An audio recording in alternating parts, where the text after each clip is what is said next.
Bonjour à tous et bienvenue sur le podcast Santé Équilibre. Chaque semaine avec ce podcast, je vous donne des outils, des conseils, des astuces et aussi de l'énergie pour améliorer votre santé et aller vers un corps sain et un esprit serein. Je suis Martine Bosque, ostéopathe, praticienne de médecine chinoise, auteure et coach santé bien-être. Vous pouvez me retrouver sur mon site internet www.equilibrenco.com. Alors mettez-vous à votre aise, installez-vous confortablement et c'est parti pour l'épisode du jour.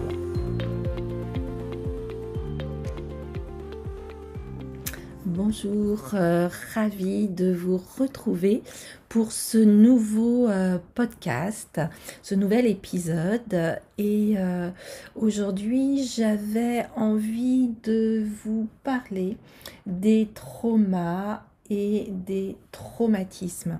En effet, depuis quelques mois, je me suis formée à la technique EMDR qui permet de traiter certains traumatismes par les mouvements oculaires.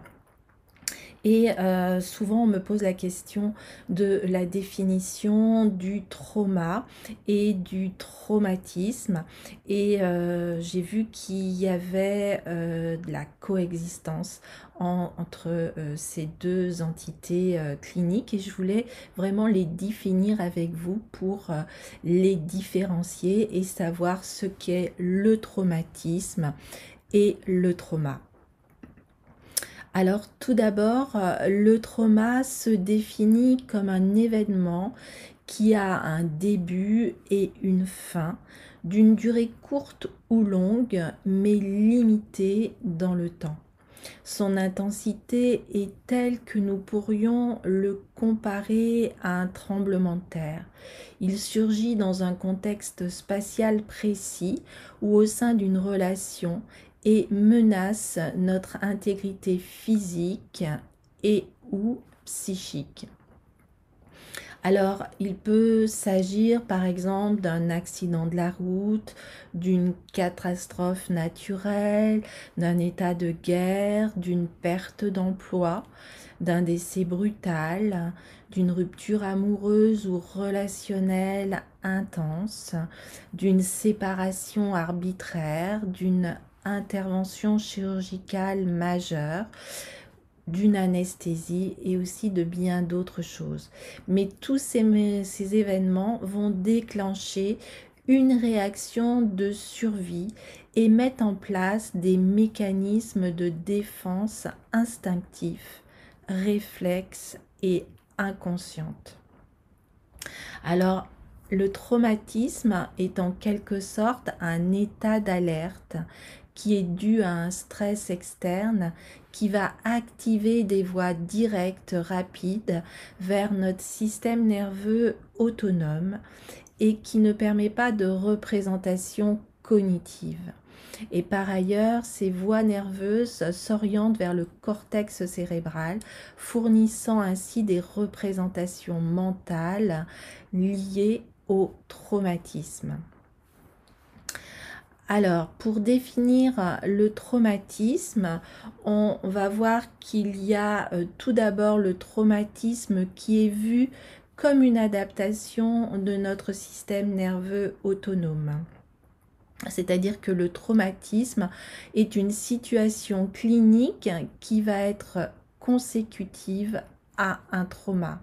Ce n'est pas un événement, mais vraiment un stress d'origine interne, comme un état physique entretenu par l'organisme qui a vécu un trauma et qui maintient cet état de stress interne au-delà de l'événement.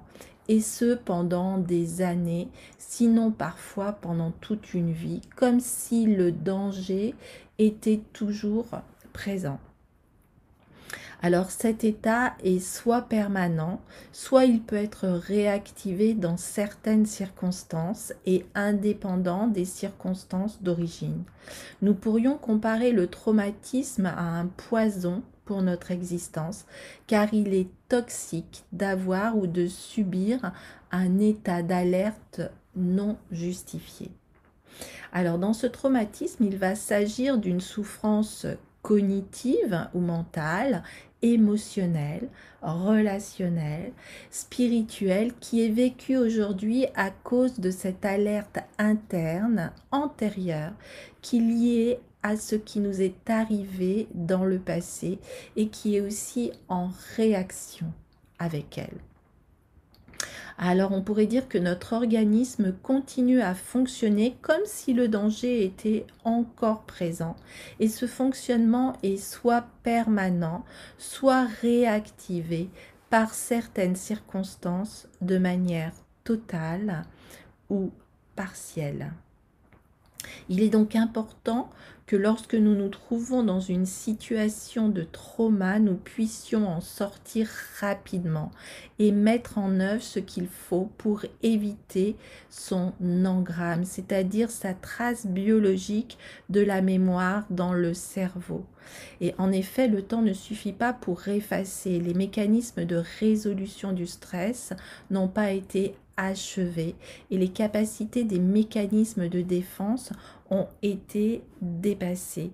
C'est pour ça qu'il est intéressant avec la technique de MDR, avec les mouvements oculaires, d'aller travailler sur ce traumatisme pour éviter, sur ce trauma, pour éviter aussi toutes ces conséquences traumatiques.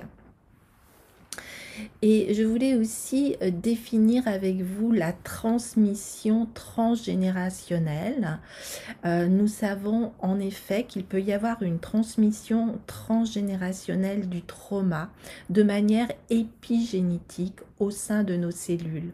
Il ne s'agit donc pas d'un trouble mental, mais les mémoires traumatiques sont entretenues et transmises épigénétiquement. Le traumatisme est donc un mode de fonctionnement physiologique indifférent au temps, consistant au maintien d'un état de stress physique entretenu inconsciemment par l'organisme, mais dont l'origine est interne et non externe, comme le trauma. Et ce mode de réaction physiologique peut subir une transmission transgénérationnelle de manière épigénétique, c'est-à-dire qui va être entretenu par des mémoires traumatiques inconscientes.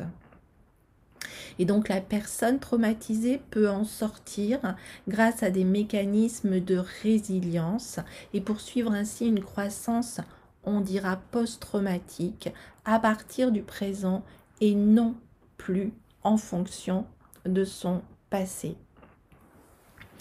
Donc, si on veut conclure avec la différence entre trauma et traumatisme, un trauma, il va y avoir un événement, alors qu'un traumatisme, il va y avoir un mode de fonctionnement physiologique. Dans un trauma, il y a un déclenchement d'un état d'alerte, d'une réaction de survie. Alors que dans un traumatisme, il y a un maintien d'un état d'activation neurophysiologique interne et récurrent. Dans le trauma, il va être circonscrit dans le temps, c'est-à-dire qu'il y a un début, une fin, il y a une durée, il y a une intensité, il y a un contexte. On peut dire qu'on est dans le passé. L'origine est donc toujours externe, alors que dans le traumatisme, il va y avoir un état indifférent au temps, un état de stress physique qui va être entretenu inconsciemment par l'organisme dans le présent. Et il y a souvent une projection vers le futur avec une origine du stress qui est là interne. Dans le trauma, il va y avoir des facteurs externes de déclenchement du trauma, avec une hyperactivation du système nerveux autonome et ensuite un retour à la normale, alors que dans le traumatisme, la transmission peut être aussi transgénérationnelle de manière épigénétique et il va y avoir un entretien par les mémoires traumatiques qui sont inconscientes. Et donc, on va pouvoir se sortir de ces mécanismes par de la résilience qui va nous permettre de croître. Alors, dans la symptomatologie du trauma et du traumatisme, on sait que l'existence d'un psychotraumatisme va aggraver notre état physique, notre état psychique et donc pouvoir retarder notre évolution. Il va y avoir des facteurs comme le harcèlement, comme les conflits qui vont pouvoir faire des fois ressurgir la symptomatologie traumatique. Donc, on sait qu'au niveau d'un trauma, il va y avoir des manifestations somatiques, émotionnelles, comportementales, avec un état de dissociation passager, avec un moment, une durée, un contexte des agents extérieurs. Il va souvent y avoir une fuite, un combat, ou alors on va rester figé avec ces mécanismes de défense que l'on connaît très bien par rapport au stress. Il va souvent y avoir des peurs liées au contexte traumatique et au niveau du traumatisme, là, il va y avoir souvent une perturbation somatique au long cours, avec une dissociation sensorielle, une distanciation somatique. On aura toujours une anticipation constante des dangers, on va être méfiant, on va être insécure. Il va y avoir des anxiétés anticipatives, on va pouvoir aussi rentrer dans de l'inconfort somatique, dans des ruminations, dans un abandon des repères, dans vraiment des illusions de soi, des répétitions de stratégies, dans la perte aussi d'un pouvoir personnel.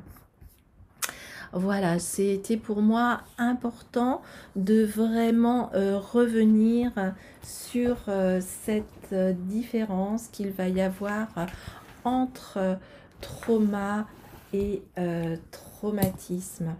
Ce qui me semblait aussi important, c'est que l'EMDR, avec ses ancrages positifs, va permettre vraiment d'avoir des champs d'application très intéressants pour dépasser ce traumatisme, et il va pouvoir ainsi permettre de renforcer la confiance en soi, de renforcer le moi en thérapie, de développer aussi une nouvelle croyance positive, de renforcer une motivation et surtout se projeter dans un futur aussi positif. Mais je vous en reparlerai très prochainement dans un nouvel épisode. Voilà, j'espère que ce podcast vous aura éclairé sur les traumas, sur les traumatismes, aussi sur cette transmission transgénérationnelle qui est assez importante, et je vous l'avoue, moi je l'ai découvert aussi très prochainement. Et je vous souhaite vraiment le meilleur dans votre continuation. Voilà, à très bientôt. Au revoir.